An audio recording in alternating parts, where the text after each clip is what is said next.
Madame la maire, mes chers collègues, je souhaiterais tout d'abord faire un focus très succinct, parce qu'on a déjà eu de nombreux chiffres très intéressants ce matin, mais les derniers de l'INSEE qui datent de 2020 sont également assez parlants. Notre ville, on le sait, affiche des résultats encourageants sur le chômage. Depuis 2009, le taux d'actifs ayant un emploi a augmenté de 2 points et le nombre d'emplois dans la zone, lui, a grimpé de 40 000 environ. Mais la vigilance, évidemment, reste de mise. Plus de 30% des personnes au chômage ne possèdent aucun diplôme. 28% des femmes salariées sont en temps partiel, 28% contre moins de 12% pour les hommes. Et 17% des habitantes et des habitants vivent sous le seuil de pauvreté à Nantes, avec un taux de pauvreté le plus important qui est chez les moins de 30 ans, à plus de 20%.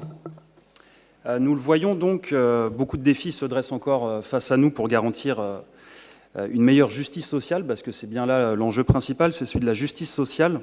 Ces chiffres ainsi que les débats qui ont eu lieu lors des assises des nouvelles solidarités nous l'ont montré, sont les seniors, les jeunes, les familles monoparentales principalement qui sont particulièrement touchées. Alors oui, notre ville prend ses responsabilités, sans vouloir refaire le débat de tout à l'heure, mais j'entends à droite Madame Garnier qui dit qu'on s'est concentré principalement sur les aspects urbanistiques. J'entends maintenant Madame Weiss qui était beaucoup plus nuancée, qui dit qu'on vante en effet depuis de nombreux conseils municipaux des aides en faveur justement de cette justice sociale. Très bien. Oui, car une enveloppe supplémentaire de 2,35 millions d'euros est fléchée vers les solidarités sur ce conseil municipal, on va en parler après. Nous allons déployer une centaine d'actions pour répondre à la situation sociale actuelle à travers notamment 7 grands engagements municipaux.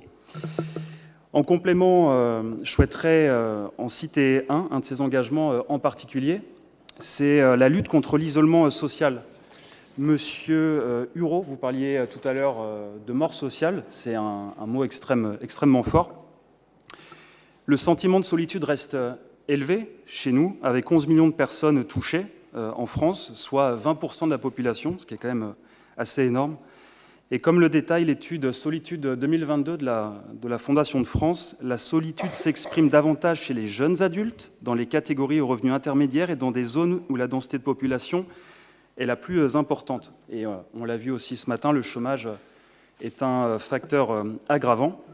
Alors voilà pourquoi nous agissons, voilà pourquoi notamment notre majorité tente de favoriser autant que possible le vivre ensemble et l'entraide de proximité. Je pense entre autres à l'épicerie solidaire, l'épicerie sociale et 1000 fleurs du colibri à Doulon-en-Beautière. Je regardais Simon, mais il n'est pas là. Nous accompagnons les seniors dans leur autonomie, en particulier pour faciliter leur mobilité via une plateforme dédiée. Madame Baldouki, de l'UDAF, vous parliez tout à l'heure justement du grand isolement des seniors. C'est évidemment un enjeu absolument central. Et nous élargissons les aides facultatives du CCAS aux 18-25 ans, qui sont largement touchés par l'isolement et la précarité.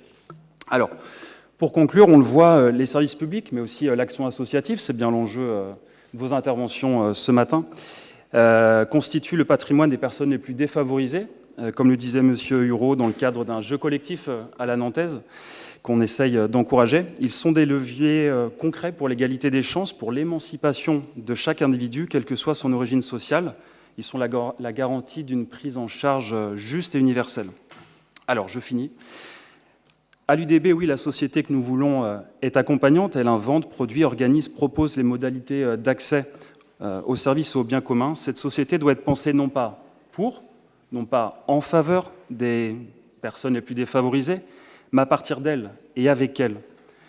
Notre ambition est de briser la hiérarchie des univers sociaux pour inventer une cause commune, une maison commune, un destin commun. Ça ne se fera pas, donc, on le voit ce matin, sans innovation sociale, sans invention de voies inédites pour que les plus fragiles s'amarrent à une communauté d'appartenance et aient accès, et c'est bien là l'essentiel, et accès à leur autonomie.